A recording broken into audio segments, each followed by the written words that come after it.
I must go down to the seas again. मैं अवश्य समुद्र की यात्रा पर निकलूंगा। तो क्यों निकलूंगा, इसमें अब क्या बोल रहे हैं सेकंड स्टैंजा में, for the call of the running tide. Tide मतलब ज्वार, मतलब समुद्र की लहरों का किनारे आना और वापस जाना, और रनिंग मतलब बहते हुए। तो मैं क्यों जाऊंगा, क्योंकि समुद्र की लहरें मुझे बुला रही हैं। Is a wild call. और ये जो लहरें जो मुझे बुला रही हैं, ये वाइल्ड कॉल है। कॉल मतलब बुलाना, वाइल्ड मतलब बेकाबू। तो ये जो लहरें हैं मुझे बुला रही हैं, तो यहाँ बेकाबू हम दो चीज़ों को कह सकते हैं। एक, जो लहरें बुला रही हैं वो बेकाबू होकर इनको बुला रही हैं, और दूसरा कभी बेकाबू हो गए हैं, नाविक बेकाबू हो गया, वो कंट्रोल नहीं कर पा रहा है, मतलब स्ट्रांग डिजायर है, तीव्र इच्छा है समुद्र पर फिर जाने की। तो वही कह रहे हैं, ये जो कॉल है, जो प्रकृति मुझे बुला रही है, जो समुद्र मुझे बुला रहा है, ये मुझे बेकाबू कर दिया है। अ क्लियर कॉल, ये जो उसकी जो समुद्र का बुलाहट है मुझको क्लियर है, स्पष्ट है।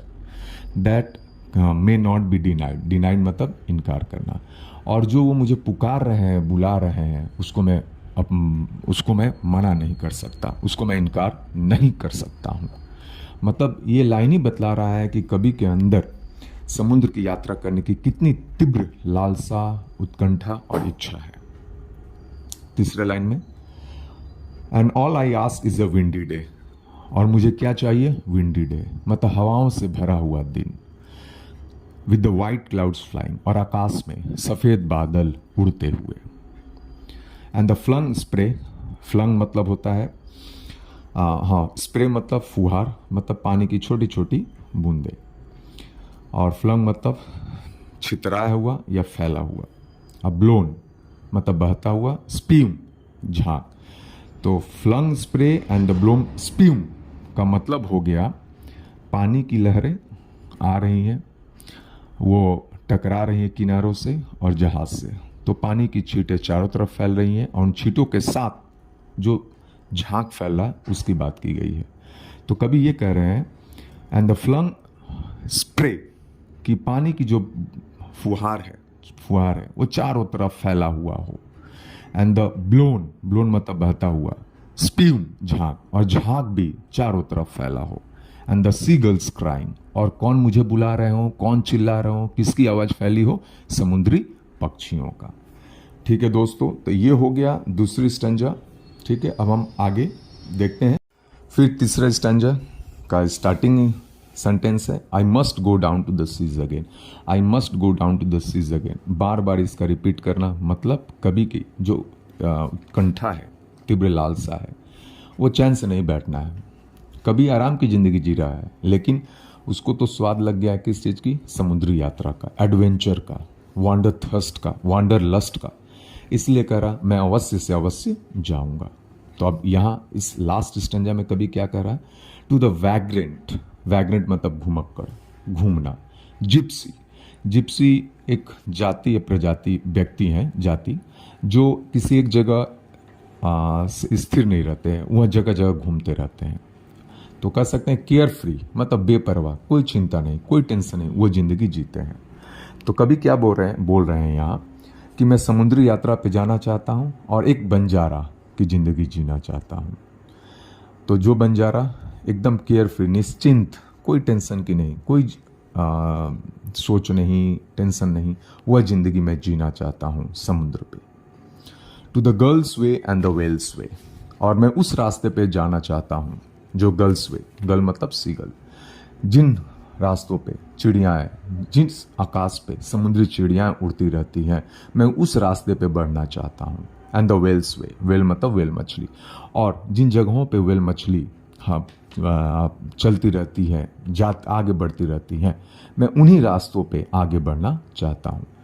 तो to the gull's way and the whale's way, तो पक्षियों का रास्ते और वेल मछली का रास्ता। मतलब कभी ये कहना चाह रहा है कि जैसे पक्षियाँ एकदम स्वतंत्र होती हैं, मुक्त होती हैं, और वेल मछली, वैसे मैं भी फ्री होना चाहता हूँ, रहना चाहता हूँ, और वैसी जिंदगी मैं जीना चाहता हूँ। Where the wind's like a whetted knife, whetted knife मतलब धारदार चाकू। तो विंड्स लाइक मतलब कभी चाहता है कि मैं समुद्र की यात्रा करते करते ऐसे जगह चला जाऊं जहां हवा बहुत ठंड हो, जहाँ हवा बहुत ठंड हो। यहाँ ठंड हवा को कंपेयर किया गया है नुकीले चाकू से।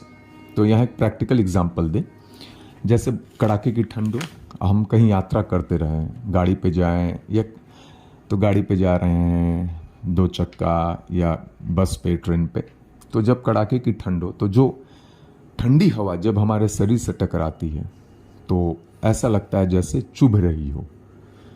ठीक, तो वही चीज कभी यहाँ फील कर रहे हैं, क्योंकि ठंड हवा बहुत ठंड है और वो आगे बढ़ते जा रहे हैं। तो उसी ठंड हवा की तुलना कभी कर रहे हैं किससे? एक नुकीले चाकू से। जैसे नुकीला चाकू हमारे शरीर से स्पर्श करता है तो हमको कितना पेन करता है, कष्ट होता है, दर्द होता है। तो ठीक वैसा ही सेंसेशन कभी भी, ऐसी अनुभूति कभी भी फील कर रहे हैं जब वो आगे बढ़ रहे हैं। अब तीसरे लाइन में देखते हैं, एंड ऑल आई आस, बस मुझे यही चाहिए, और मेरी मतलब प्रसन्नचित यान कहानी। अब मैं यही चाहता हूं जब मैं यात्रा करूं तो प्रसन्नचित मन को खुश करने वाला कहानी सुनूं। तो किससे सुनूं? फ्रॉम अ लाफिंग, लाफिंग मतलब हमेशा हंसते हुए, मुस्कुराते हुए, फेलो रोवर, फेलो मतलब साथी, रोवर मतलब नाविक। तो मैं चाहता हूं अपनी यात्रा पे मन को खुश करने वाला प्रसन्नचित कहानी सुनूं अपने मुस्कुराते और हंसते हुए साथी के साथ, जो मेरे साथ मेरे नौका पे हो। अब लास्ट लाइन इस स्टैंजा का और इस कविता का, तो कभी इस लास्ट लाइन में ये कह रहे हैं कि जब मेरी यात्रा खत्म हो जाएगी, मैं पूरी तरह टायर्ड हो जाऊंगा, एग्जॉस्टेड हो जाऊंगा, तो मैं क्या चाहता हूं?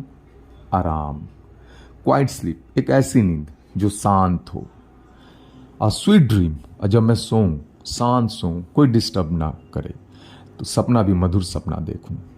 तो वो कभी आराम करना चाहते हैं, कोई डिस्टर्ब ना करे, मधुर सपना देखना चाहते हैं। तो कब देखना चाहते हैं, कब आराम करना चाहते हैं? When the long tricks over, जब उनकी लंबी ट्रिक्स मतलब यात्रा खत्म हो जाए, तब वो कभी आराम करना चाहते हैं।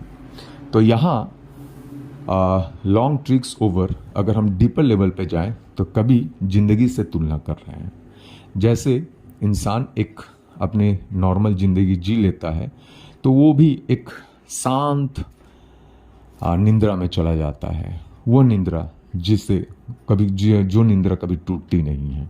मतलब कभी ये तो बतला रहे हैं कि यात्रा के बाद थक गए हैं, आराम करेंगे, मधुर सपना देखेंगे, और एकदम इनर लेवल पे ये कह रहे हैं कि यह कभी मौत से इसको जोड़ रहे हैं कि जैसे जिंदगी हम जी लिए, मुश्किलों से, हर तरह के ट्रबल्स, ऑब्स्टिकल से, सक्सेस से, फेलियर से, उसके बाद हम चिरंतन जो निंद्रा वाली निंद्रा होती है उसमें इंसान चला जाता है।